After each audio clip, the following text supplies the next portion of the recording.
Ay.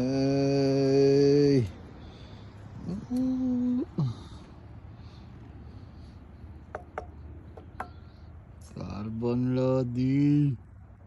Thank you, my love.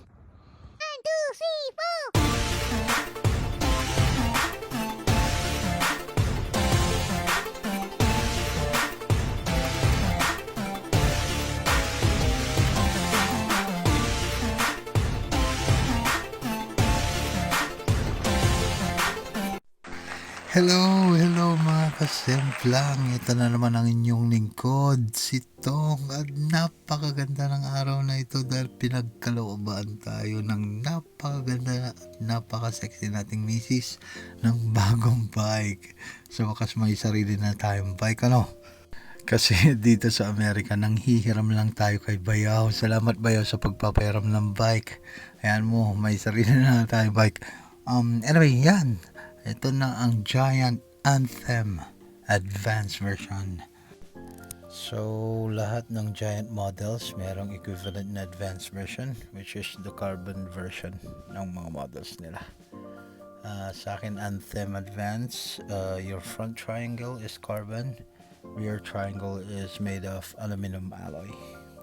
So, bike check muna tayo. Hand grips, that's from ODI. Brakes is SRAM Guide RS, and then handlebar, that'll be race face turbine. So stem naman tayo, that's gonna be Giant Contact SL. Headset will be FSA.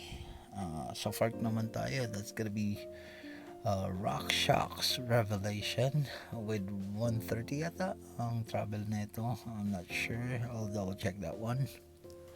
So, check muna natin ang rims. Carbon din yan from TRX, pati spokes. Dito tayo sa rear suspension. It's gonna be RockShox Monarch. 100mm yan. Crankset, XO1 by SRAM. Carbon yan. Kaya magaan talaga. Alloy pedals. Rear triangle is made of aluminum alloy.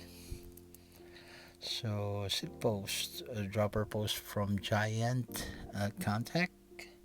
Saddle is Giant Contact also. Mapunta naman tayo sa likod. Sa caliper natin, of course, from SRAM Guide. Quad piston siya. So malakas yan, 160 ang rotor.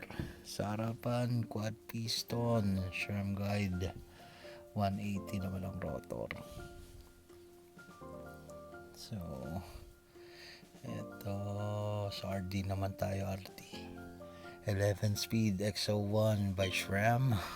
Pati ang cogs natin is 11 speed, of course. I think the range will be 1042. Pogi, nagulat talaga ako dyan. Sobrang ganel at ang daling patakbohin na itong bike na to.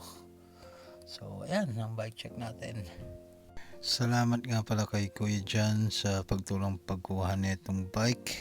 At syempre salamat kay Kuya Everett na nagbigay ng napakagandang deal. At nagbigay sa akin ng chance para makakuha na itong bike na to. So again, enjoying ko muna to at bibigyan ko kayo ng feedback after maybe a few rides. At may magagamit na tayo pagpunta natin sa Bald Mountain. So hopefully by next week umaraw na, gumanda yung panahon para mapag-ride tayo doon. So sa susunod na lang mga kasemplang, maraming salamat.